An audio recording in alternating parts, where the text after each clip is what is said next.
Hello అందరికీ, అందరు ఎలా ఉన్నారు? బాగున్నారా? ముందుగా మీరు నా ఛానల్ని ఫస్ట్ టైం చూసినట్టయితే ప్లీజ్ లైక్, షేర్, సబ్స్క్రైబ్. ఇంట్లో దోసపిండి నానబెట్టుకున్నప్పుడు ఒకరోజు దోశలు, ఇంకో రోజు పొంగనాలు వేసుకొని తింటాం. ఇంకో రోజు ఏం చేయాలా అని ఆలోచనలో పడిపోతాం. అలాంటప్పుడు ఇలా పునుగులు చేసుకోండి. చాలా ఈజీగా, టేస్టీగా, క్రంచీగా, ఫాస్ట్గా చేసేసుకోవచ్చు. మరి ఎలా చేసుకుందామో చూసేద్దామా? ముందుగా ఒక బౌల్ తీసుకొని అందులో 1 కప్ దోసపిండిని యాడ్ చేసుకుందాం.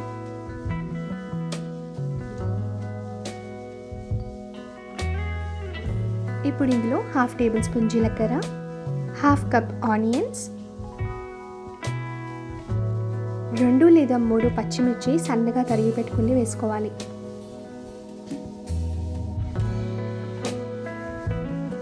సరిపడంత సాల్ట్, 1/2 టేబుల్ స్పూన్ వంట సోడా, 1/2 కప్ బియ్యం పిండి. బియ్యం పిండి వేయడం వల్ల చాలా క్రంచీగా అవుతాయి, చాలా టేస్టీగా కూడా అవుతాయి. ఇక్కడ నేను వీటిని హెల్తీగా చేయడం వల్ల మైదా పిండిని అయితే యాడ్ చేయట్లేదు. వాటర్ వేసుకోకుండా ఇలాగా ఈ కన్సిస్టెన్సీ వచ్చేంత వరకు కలిపేసుకోవాలి. చూసారు కదా, ఇలా ఉండాలి. ఇది పర్ఫెక్ట్ కన్సిస్టెన్సీ. ఇప్పుడు చేతితో కొద్దిగా తీసుకొని బాగా వేడెక్కిన నూనెలో ఒక్కొక్కటిగా వేసుకుంటూ డీప్ ఫ్రై చేసుకోవాలి.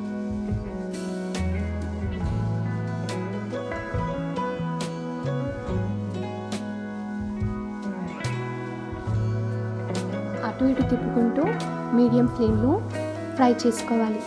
ఇలా చక్కగా గోల్డెన్ బ్రౌన్ వచ్చిన తర్వాత వీటిని తీసేసుకోవాలి. చూసారు కదా ఎంత క్రంచీగా ఉన్నాయో, లోపల కూడా అంతే సాఫ్ట్గా ఉంటాయి.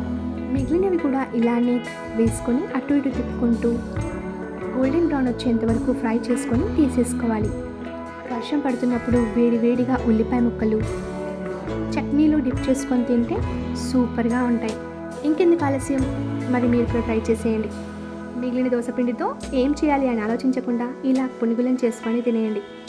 చాలా టేస్టీగా, క్రంచీగా, లోపల నుంచి సాఫ్ట్గా చాలా బాగుంటాయి. వీడియో నచ్చిందని అనుకుంటున్నాను. నచ్చితే ప్లీజ్ లైక్, షేర్, సబ్స్క్రైబ్ చేయండి.